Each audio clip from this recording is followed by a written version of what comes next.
if in two given triangles, if two corresponding angles are equal, then those triangles are said similar to each other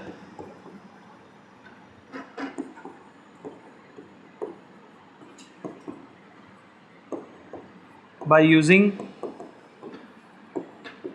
AA rule. So इसके लिए एक example बताता हूँ मैं आपको. Let suppose there are two triangles, triangle ABC and triangle PQR. Okay, here angle A is 70 degree. Possible है ना? कोई एंगल 70 डिग्री हो सकता है क्या? ट्राइंगल में हो सकता है ना, कोई इशू नहीं है. Angle C is equals to 50 degree, ये भी पॉसिबल है. यहाँ एंगल P ले लेते हैं अपन 50 डिग्री. देखो ये एग्जांपल मैं ऐसा भी ले रहा हूँ कि हमेशा स्टूडेंट सोचते हैं कि इस तरह से दो ट्राइंगल बनाने पर जो टॉप एंगल होता है वो टॉप एंगल के करस्पॉन्डिंग होता है, ऐसा सोचना गलत है. इसलिए मैं एग्जांपल ले रहा हूँ, तो ध्यान से देखें आप यहाँ पर. ठीक है, तो मैंने दो ट्राइंगल लिए, triangle ABC and triangle PQR. Angles measurement मैंने यहाँ शो किया हुआ है. अब इस एंगल मेजरमेंट के बेसिस पर मैं ये बताना चाहता हूँ कि क्या हम इन ट्राइंगल को सिमिलर कह सकते हैं, नहीं कह सकते. कह सकते हैं तो और क्या कॉन्क्लूसिव पार्ट लिख सकते हैं, इसको समझना है यहाँ पर, है ना. पूरा फोकस बोर्ड पर, ध्यान दें आप यहाँ पर. तो यहाँ पर हमें करस्पॉन्डिंग एंगल को पहचानना होगा. हमें पता है कि इसमें भी दो एंगल गिवन है, इसमें भी दो एंगल गिवन है, तो करस्पॉन्डिंग एंगल को पहचानना होगा. तो यहाँ पर बता सकते हो एंगल A के करस्पॉन्डिंग किसको माना जाए? एंगल किसको माना चाहिए? Q को. और ऐसा क्यों? क्योंकि इसके सिमिलर मेजरमेंट वाला एंगल तो यही है ना, है ना. हम जबरदस्ती तो नहीं कह सकते कि इसको इसी के करस्पॉन्डिंग माना जाए. हमें कोशिश करनी चाहिए सिमिलरिटी की तरफ, उसके अगेंस्ट नहीं, उसके फेवर में कोशिश करनी चाहिए, है ना. तो इसलिए एंगल A को किसके करस्पॉन्डिंग माना? एंगल Q के. और एंगल C को किसके करस्पॉन्डिंग माना? एंगल P के. राइट. अब ध्यान दो, मुझे ये देखना है कि क्या यहाँ एंगल A और एंगल Q इक्वल है. एंगल A और एंगल Q इक्वल है कितना? 70 डिग्री. एंगल C और एंगल P इक्वल है, दोनों का मेजरमेंट कितना है? 50 डिग्री. तो क्योंकि यहाँ पर दो ट्राइंगल्स में दो करस्पॉन्डिंग एंगल्स इक्वल हैं, सो bye AA rule I can say that triangle ABC is similar to triangle. अब बहुत इंपॉर्टेंट बात करने जा रहा हूँ. वैसे तो आपने क्लास 9th में भी इस बारे में बहुत सुना होगा कि जब भी दो ट्राइंगल्स के बीच कॉन्ग्रुएंसी का साइन या सिमिलरिटी का साइन अप्लाई करना होता है तो उनकी नेमिंग बहुत प्रॉपर करनी होगी.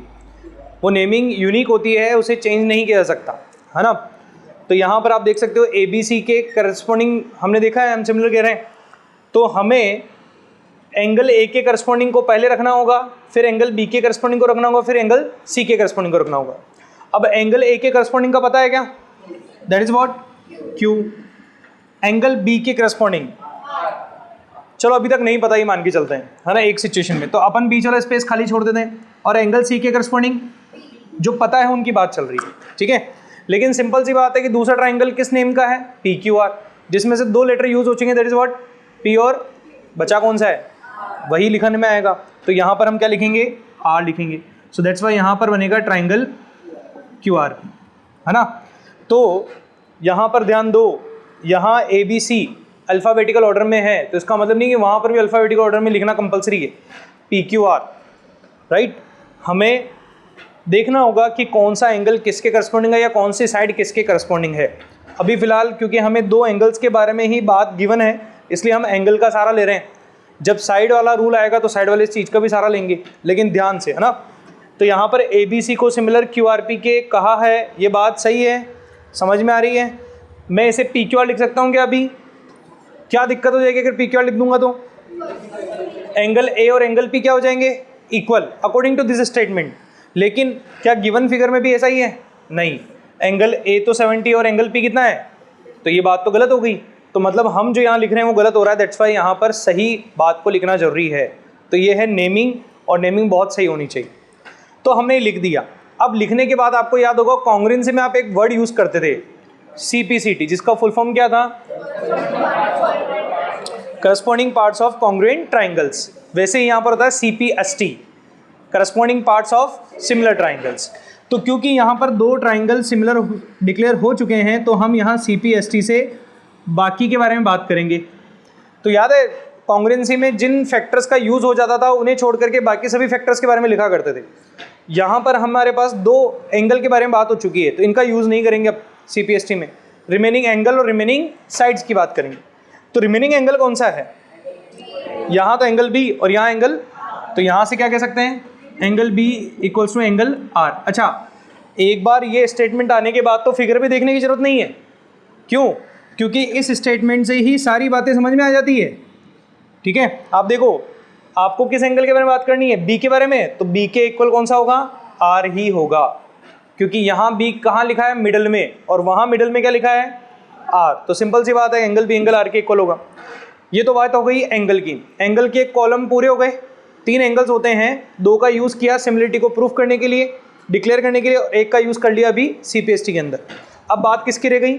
साइड्स की। अच्छा, साइड्स के बीच में क्या रिलेशन होता है? दो सिमिलर ट्राइंगल्स के साइड्स के बीच में क्या रिलेशन जानते हैं हम?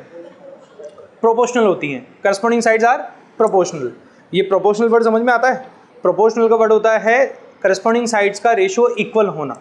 ठीक है, चलिए, तो बता सकते हो AB के करस्पॉन्डिंग कौन सी होगी? कैसे पता चला?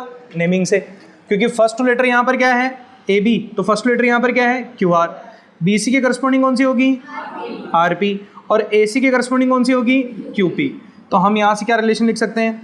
हम लिख सकते हैं AB upon QR equals to BC upon RP is equals to AC upon QP। इस तरह से CPCT में हमने रिमेनिंग जो पैरामीटर्स थे, रिमेनिंग एंगल्स और रिमेनिंग साइड्स, उनका जो रिलेशन है वो बता दिया।